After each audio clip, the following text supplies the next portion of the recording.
दर्शकवृन्द नमस्कार। कार्यक्रम दूरसञ्चार प्रविधि र सेवामा यहाँहरू सम्पूर्णमा स्वागत गर्छु। म कार्यक्रम प्रस्तुता मनोज नेउपाने।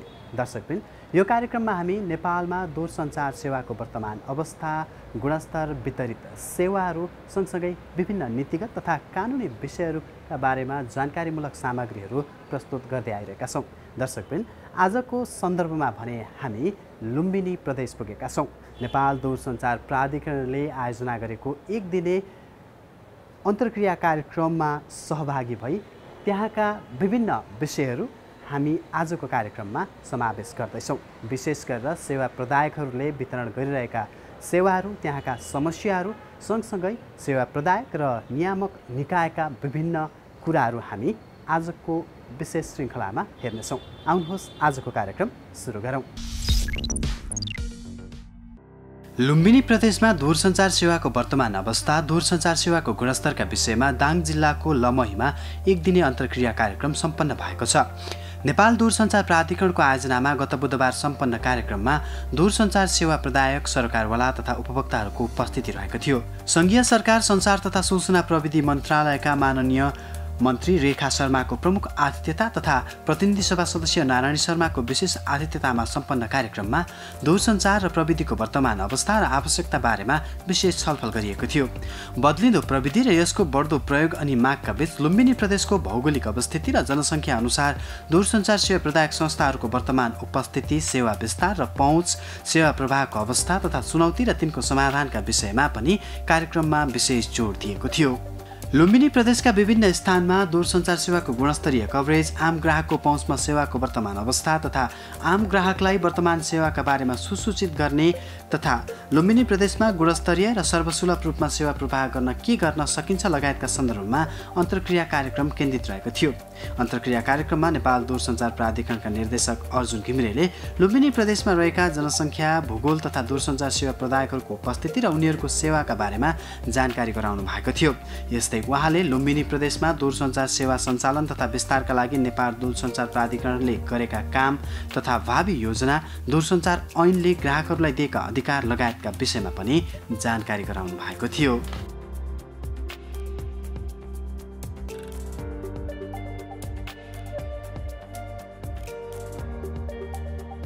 यस्तै निर्देशक घिमिरेले प्राधिकरणका काम, कर्तव्य र अधिकार सेवा प्रदायकले निर्वाह गर्नुपर्ने जिम्मेवारी तथा यस प्रदेशमा गुणस्तरीय सेवा विस्तारका लागि प्रदेश तथा स्थानीय सरकारको भूमिका र सक्रियताका बारेमा पनि सरकारवाला निकायको ध्यानाकर्षण गराउनु भएको थियो। नेपालको चौथो सबैभन्दा बढी जनसङ्ख्या भएको र क्षेत्रफलका आधारमा तेस्रो ठूलो प्रदेशका रूपमा रहेको यस प्रदेशमा सूचना तथा सञ्चारका लागि पूर्वाधार तथा वितरित सेवाको वर्तमान अवस्था कस्तो छ? 51,22,000 बढी जनसङ्ख्या तथा 12वटा जिल्लामा फैलिएको यस प्रदेशमा सूचना र प्रविधिको पहुँच कहाँ कतिसम्म पुर्याइएको छ भन्ने विषयमा नेपाल टेलिकम, एनसेल तथा आयुष्मानका प्रतिनिधिहरूले कार्यक्रममा आआफ्नो कार्यपत्र प्रस्तुत गर्नुभएको थियो। यस विषयमा नेपाल टेलिकमका तर्फबाट लुम्बिनी प्रदेशका प्रबन्धक शिवराम खनालले कार्यपत्र पेश गर्नुभएको थियो। उहाँका अनुसार लुम्बिनी प्रदेशमा 109 पालिकामा मोबाइल सेवाको पहुँच पुगिसकेको र अबका दिनमा करिब 270 स्थानमा थप सेवा विस्तार गर्ने योजना रहेको पनि एनटिसीले जनाएको छ। यस्तै लुम्बिनी प्रदेश अन्तर्गत हाइवे कभरेजका लागि पनि 24 नयाँ साइट सञ्चालनमा ल्याउने नेपाल टेलिकमको तयारी छ। यसैगरी लुम्बिनी प्रदेशमा 748वटा 4G साइटहरू सञ्चालनमा रहेको साथै वायरलाइन कनेक्सन अन्तर्गत यस प्रदेशमा 58,000 ADSL subscriber, 2,28,000 FTTH data subscriber, 2,77,000 FTTH voice subscriber र 4,31,000 PSTN सब्सक्राइबर रहेको पनि प्रबन्धक खनालले जानकारी गराउनु भएको थियो। यसैगरी दुर्गम तथा भौगोलिक विकटता, पहाडी र हिमाली क्षेत्रका कारण सेवा विस्तारमा कठिनाई र न्यून प्रतिफल, निकुञ्ज क्षेत्रमा सेवा विस्तारमा उल्झन तथा स्थानीयको अवरोध लगायतका समस्या र तिनको समाधानका लागि नीतिगत सुधारका विषयमा पनि उहाँले चर्चा गर्नु भएको थियो।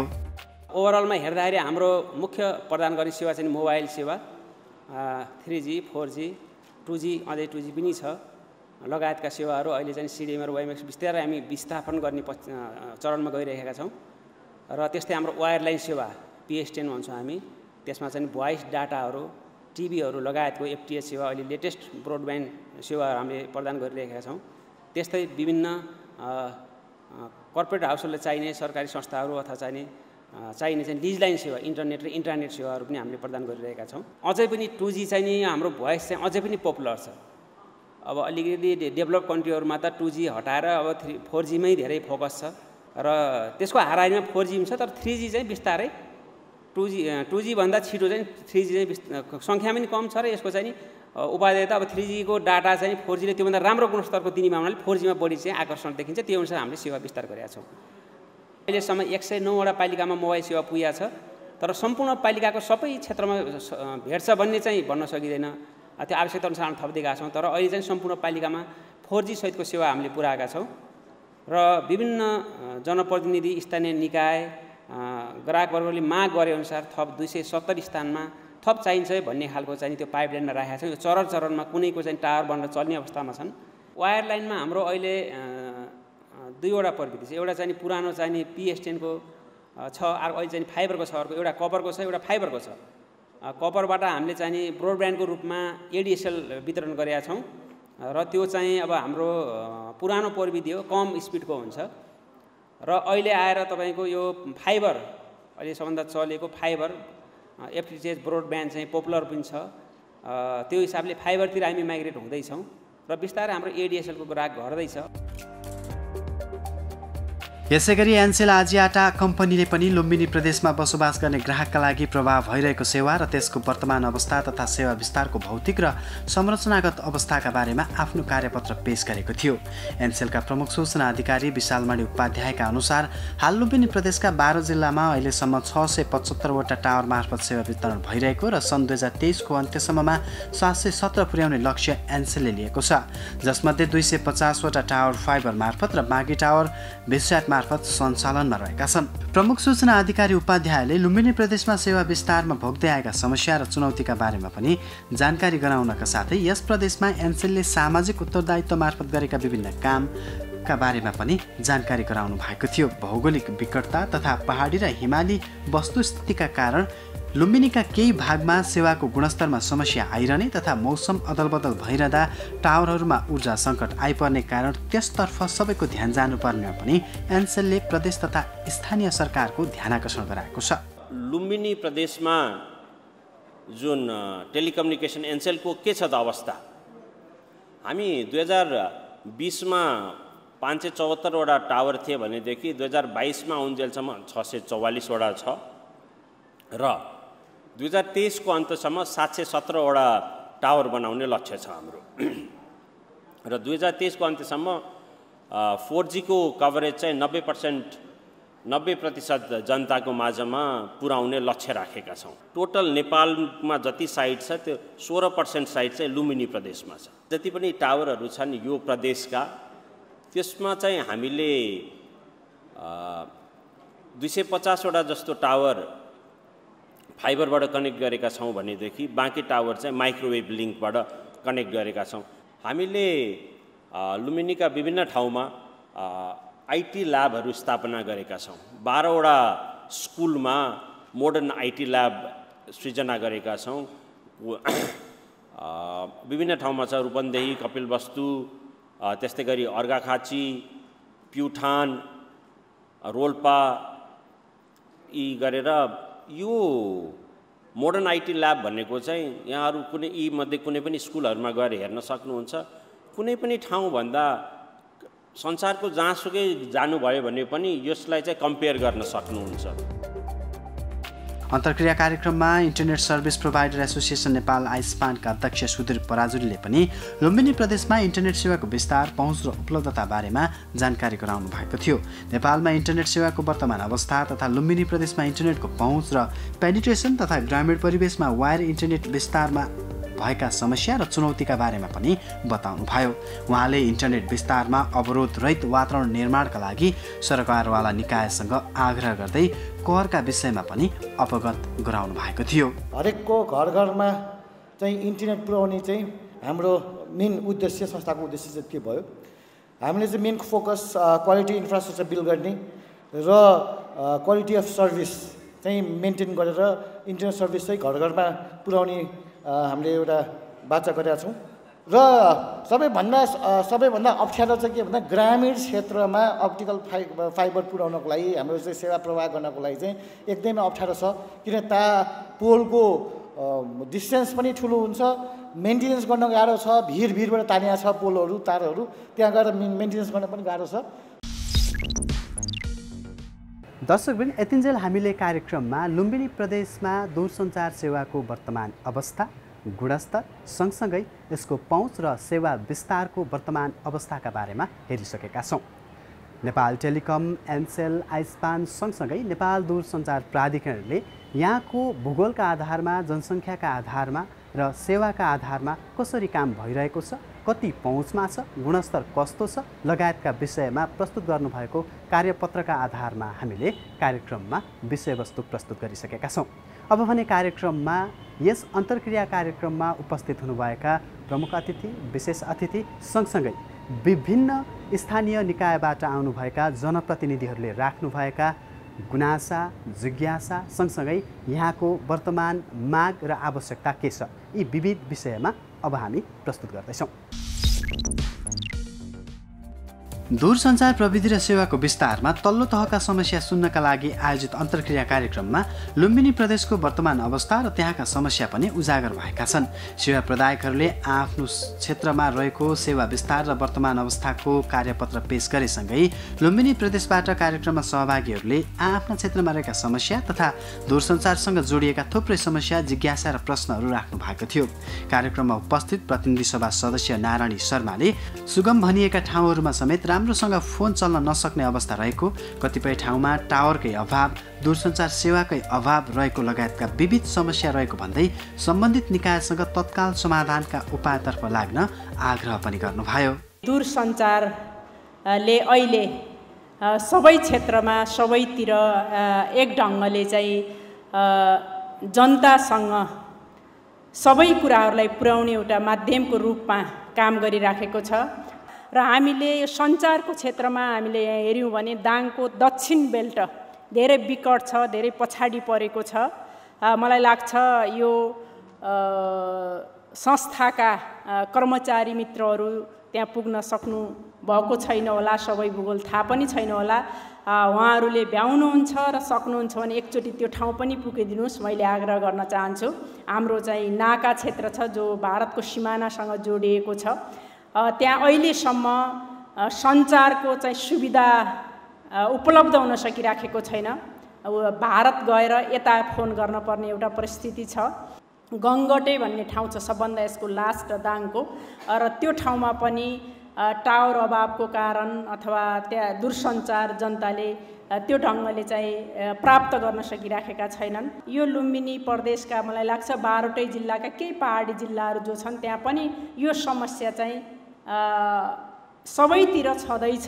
यसैगरी कार्यक्रममा उपस्थित जनप्रतिनिधि तथा आम उपभोक्ताहरूले पनि स्थानीय स्तरमा भएका समस्या तथा दूरसञ्चार प्रविधि र वितरित सेवाका बारेमा थुप्रै गुनासा, जिज्ञासा तथा प्रतिक्रिया जनाउनुभयो।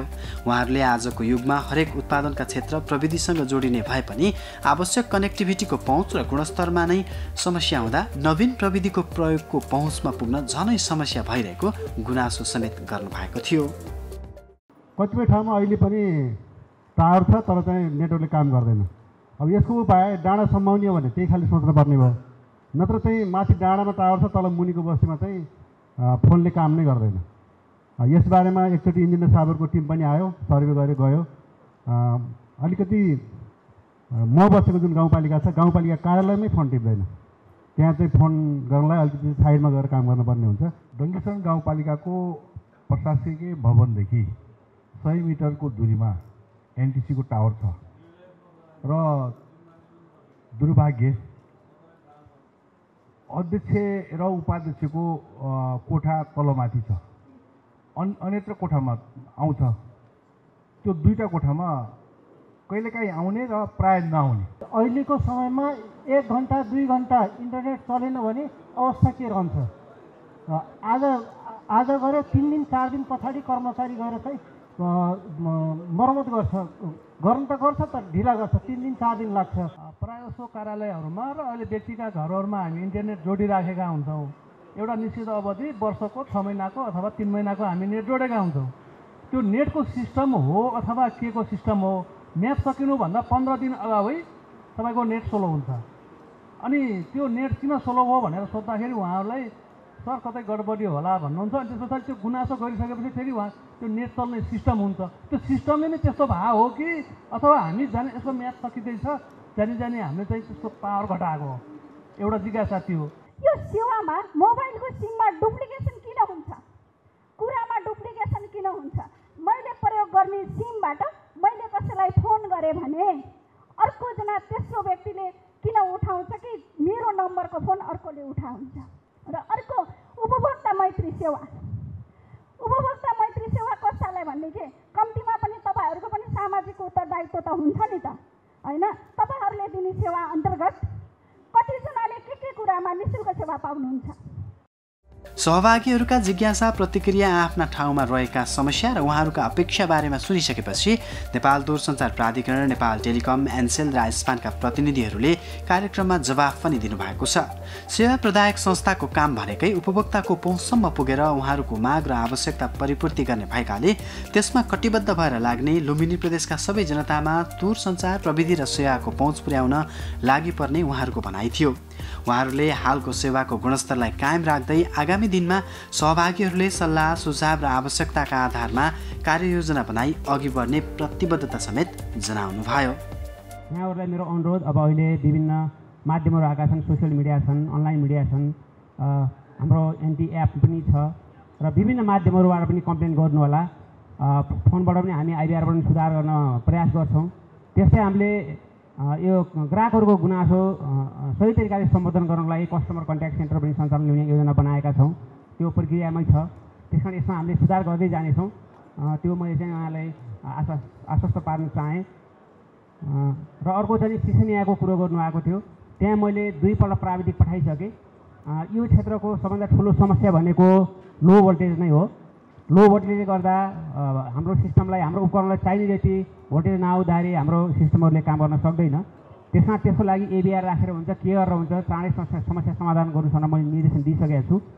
र भालुवाङ क्षेत्रमा पनि त्यही समस्या थियो। भालुवाङ क्षेत्रको हामीले ब्याट्री क्षेत्र समस्या सुधार गरिसकेका छौँ। यसमा स्थानीय जनप्रतिनिधिहरू, सम्पूर्ण सरकारवालाहरूले चाहिँ विद्युत प्राधिकरणसँग कसरी हुन्छ, नयाँ सब स्टेसन राखेर हुन्छ कि गुणस्तरीय विद्युत सेवा आपूर्तिको लागि सबैले पहल गर्नु जरुरी देखिन्छ। रिचार्ज गरेको कुरा ब्यालेन्समा आएन भन्ने कुरा दिनुभएको थियो। मेरो साथीहरू हुनुहुन्छ, उहाँले तपाईँको नम्बर टिपेर चाहिँ के भएको थियो भन्ने कुराको सत्य तथ्य विवरण गरिदिनुहुन्छ। यो इन्टरनेट सस्तो हुनु पर्यो भन्ने कुरा आएको थियो। इन्टरनेट विश्वमा 10औं सस्तो देशमा चाहिँ नेपाल पनि पर्छ, विश्वको 10औं सस्तो देशमा। र अब यसलाई सस्तो बनाउने हो भनेदेखि सर्वप्रथम त सरकारलाई ट्याक्स नबढाउनु भनेर भन्नुपर्ने हुन्छ। हाम्रो टावरहरू चल्नको लागि बिजुली नभई हुँदैन। बिजुली उत्पादन पनि टेलिकमले नै गर्दै हुन्थ्यो भन्ने अपेक्षा चाहिँ नगरिकन यदि यहाँहरूले पनि जसले बिजुली उत्पादन गर्छ उनीहरूलाई चाहिँ सेवा राम्रो हुनु पर्यो भनेर घटाइदिनु भयो भनेदेखि अटोमेटिकली यी सर्भिसहरू पनि राम्रो हुने थिए। यो पैसा तिरेपछि 15-16 दिनपछि इन्टरनेट आफै स्लो भएर जान्छ कि त्यसरी बनाएको हो कि भन्ने क्वेसन सुन्नुभएको थियो मलाई। त्यो निश्चय पनि होइन, त्यो टेक्निकली पोसिबल पनि छैन। जसरी हामीले ग्राहकलाई खुसी बनाएर अर्को महिनाको चाहिँ रिन्यू गराउन चाहन्छौँ नि त। यस्तै कार्यक्रममा प्रमुख अतिथिका रूपमा सहभागी हुनुभएकी संघीय सरकार सञ्चार तथा सूचना प्रविधि मन्त्रालयकी मन्त्री माननीय रेखा शर्माले लुम्बिनी प्रदेशमा आयोजना भएको अन्तर्क्रिया कार्यक्रमले उक्त प्रदेशको दूरसञ्चार सेवाको वर्तमान अवस्था र गुणस्तरका बारेमा समीक्षा गरेकाले देखिएका समस्या समाधानमा आफू लाग्ने पनि बताउनु भएको छ। उहाँले लुम्बिनी प्रदेशमा दूरसञ्चारसँग जोडिएका थुप्रै समस्या भएको बताउँदै त्यसतर्फ सबै मिलेर अघि बढ्ने पनि बताउनुभयो। खास गरेर सन् 2023 को अन्त्यसम्ममा देशका सबै भागमा दूरसञ्चार सेवालाई पुर्याउने लक्ष्य अनुसार काम गर्न सबै सेवा प्रदायकसँग सहकार्य गर्न आफू तयार रहेको भन्दै सोही अनुरूप अघि बढ्ने पनि उहाँले प्रतिबद्धता जनाउनुभयो। जहाँ हामी सुगम ठाउँमा छौँ, प्रदेशको राजधानी छ र प्रदेशका मन्त्रीज्यूहरूको आवास यहाँ छ र हामी सापेक्ष रूपले सुगम ठाउँमा छौँ। तर साथीहरूले सुनाउनु भयो, एउटा हाम्रो दूरसञ्चार अथवा हाम्रो सूचना प्रविधि, हाम्रो सञ्चारको गुणस्तरको समस्या छ। राजपुर गाउँपालिका हामी यही लमैसँग जोडिएको गाउँपालिका हो। त्यो गाउँपालिकामा अहिले भर्खर 1-2टा टावरहरू स्थापना भएका छन्। थोरै केही सरलता त भएको होला, तर मलाई अहिले पनि के हो भन्नुहुन्छ भने त्यहाँ सहज ढङ्गको सञ्चार सुविधा छैन। हामीले सञ्चार क्षेत्रको प्रयोग गर्ने हो भने भारततिर जानुपर्छ, इन्डियन सिम लिएर फोन गर्नुपर्छ। त्यो अवस्थाबाट हामी गुज्रिरहेका छौँ। त्यसै गरेर यही दाङ जिल्लामा बङ्गलाचुली गाउँपालिका छ, जहाँ धेरै पहाड छन् र त्यहाँ पनि हाम्रो सञ्चार सुविधा अत्यन्तै कष्टकर छ। र म यो किन भनिराखेको भन्दा सापेक्ष रूपले यति सुगम जिल्लाको स्थिति यस्तो छ भने हाम्रा पाल्पा, गुल्मी, अर्घाखाँची, प्युठान, रोल्पा, पूर्वी रुकुमको अवस्था के होला? त्यहाँ झन् गुणस्तरीय सञ्चार सुविधा त्यहाँ झनै समस्या छ। त्यसकारणले गर्दा हामी सबैले अहिले जसरी नेपाल सरकारले 2023 सम्ममा देशैभरि सञ्चार सुविधा पुर्याउने लक्ष्य लिएको छ, त्यो निर्देशन गरेको छ र त्यसमा एउटा प्रतिबद्धता पनि छ। तर यसरी एउटा सिङ्गै प्रदेशको जुन चित्र आज देखियो, दूरसञ्चार प्राधिकरणले सबैतिर, अब 2टा प्रदेशमा मात्रै बाँकी छ, यहाँहरू सबै प्रदेशमा यस्ता अन्तर्क्रियाहरू गर्नुभएको छ र सबै प्रदेशका विद्यमान अवस्था र त्यहाँको गुणस्तरको स्थितिको विषयमा तपाईँहरूले त्यसलाई सूत्रबद्ध गर्नुभएको छ भन्ने म ठान्छु। त्यसकारणले गर्दाखेरिमा हाम्रो यो जुन हामीले लक्ष्य लिएका छौँ, जुन हामीले उद्देश्य लिएका छौँ, 23 सम्ममा सबै ठाउँमा सञ्चार सुविधा पुर्याउने भन्ने जे उद्देश्य लिएका छौँ र जे हाम्रो अहिले वर्तमानको अवस्था छ त्यसका बीचमा कन्ट्राडिक्सन छ, त्यसका बीचमा अन्तर्विरोध छ। त्यो अन्तर्विरोधलाई हल नगर्ने हो भने हामीले लिएको उद्देश्य, हामीले लिएको लक्ष्य पुरा हुन सक्दैन भन्ने मलाई लाग्छ। त्यसकारणले गर्दाखेरिमा त्यो लक्ष्यमा पुग्नको निम्ति हाम्रा सबै सेवा प्रवाह गर्ने संस्थाहरू हामीसँग नेपाल टेलिकम छ, एनसेल छ, अरू विभिन्न तरिकाले इन्टरनेटको क्षेत्रमा काम गर्ने हाम्रा विभिन्न सेवा प्रदायक सङ्घ संस्थाहरू छन् र सबैलाई व्यवस्थित गर्ने, नियमन गर्ने संस्था भनेको दूरसञ्चार प्राधिकरण हो। दूरसञ्चार प्राधिकरणको नेतृत्वसहितका साथीहरू यहाँ अहिले उपस्थित हुनुहुन्छ। म तपाईँहरूसँग आग्रह पनि सहकार्य पनि, म सञ्चार तथा सूचना प्रविधि मन्त्रालयमा जिम्मेवारीमा हामी छौँ र यो लुम्बिनी प्रदेशमा सञ्चार सुविधालाई गुणस्तरीय बनाउन, यसको सहज पहुँच बनाउनको निम्ति हामी निरन्तर लाग्नेछौँ। देशैभरिका काम गर्ने हो, लुम्बिनी प्रदेशको झन् स्पेसल गर्ने नै हो। त्यसकारणले गर्दा म यिनै प्रतिबद्धता व्यक्त गर्दै तपाईँहरूको सामु बिदा हुन्छु। धन्यवाद। लुम्बिनी प्रदेशका स्थानीय जनप्रतिनिधि, सेवा प्रदायक तथा आम उपभोक्ताको उल्लेख्य सहभागिता रहेको अन्तर्क्रिया कार्यक्रम निकै उपलब्धिमूलक बनेको बताउँदै दूरसञ्चार प्राधिकरणका अध्यक्ष पुरुषोत्तम खनालले आगामी दिनमा नीतिगत, कानुनी तथा व्यावहारिक गतिविधिमा यसले महत्त्वपूर्ण भूमिका निर्वाह गर्ने बताउनुभयो। उहाँले लुम्बिनी प्रदेशसहित देशैभरि गुणस्तरीय दूरसञ्चार सेवा विस्तारमा प्राधिकरण प्रतिबद्ध र कटिबद्ध रहेको बताउँदै खनालले लुम्बिनी प्रदेशमा दूरसञ्चारको वर्तमान अवस्थाको वास्तविक चित्रण अन्तर्क्रिया कार्यक्रमले गरेको पनि बताउनुभयो। उहाँले प्राप्त गुनासा, जिज्ञासा र उपभोक्ताका आवश्यकतातर्फ केन्द्रित हुन पनि सेवा प्रदायकहरूलाई आग्रह गर्नुभएको छ। सेवा लिँदै गर्दा सेवाग्राहीहरूलाई पनि सचेत भएर सेवा उपभोग गर्न सबैमा अपिल पनि गर्नुभयो। उहाँले सेवा विस्तारमा राज्यका जिम्मेवार निकायबाटै असहयोग हुने गरेको गुनासो गर्दै त्यसतर्फ सरकारवाला निकायको पनि ध्यान जानुपर्नेमा अध्यक्ष खनालको जोड थियो।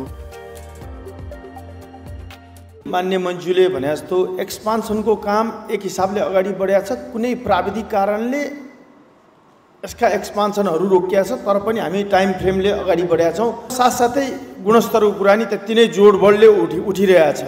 2062 सालको सम्झना छ मलाई, प्रत्येक गाउँपालिकामा एउटा पिसिओ राख्ने भन्ने सरकारको कार्यक्रम थियो।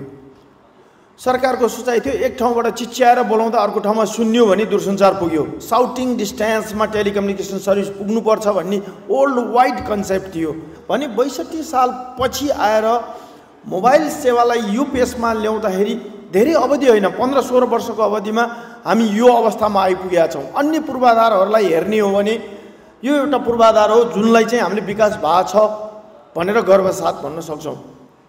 यसका पाटा छन्, सुधार गर्नुपर्ने अवस्थाहरू छ, गुणस्तरको कुरा छ।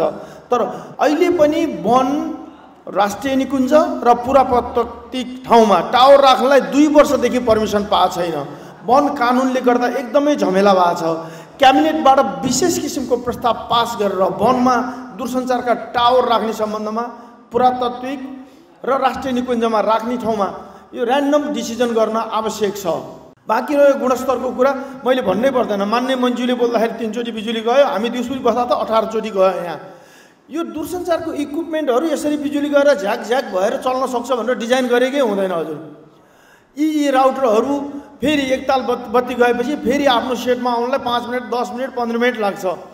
उहाँ बस्ने अब इन युजर ग्राहकले त के सोच्छ, मलाई यो दूरसञ्चारले दूरसञ्चार सेवा दिएन भन्छ। एउटा कारण यो पनि हो, साथीहरू टेलिकम सर्भिस प्रोभाइडरका साथीहरू दङ्ग नपरे हुन्छ। तपाईँहरूको यो मात्र कारण होइन, तपाईँहरूको कमजोरी पनि छ।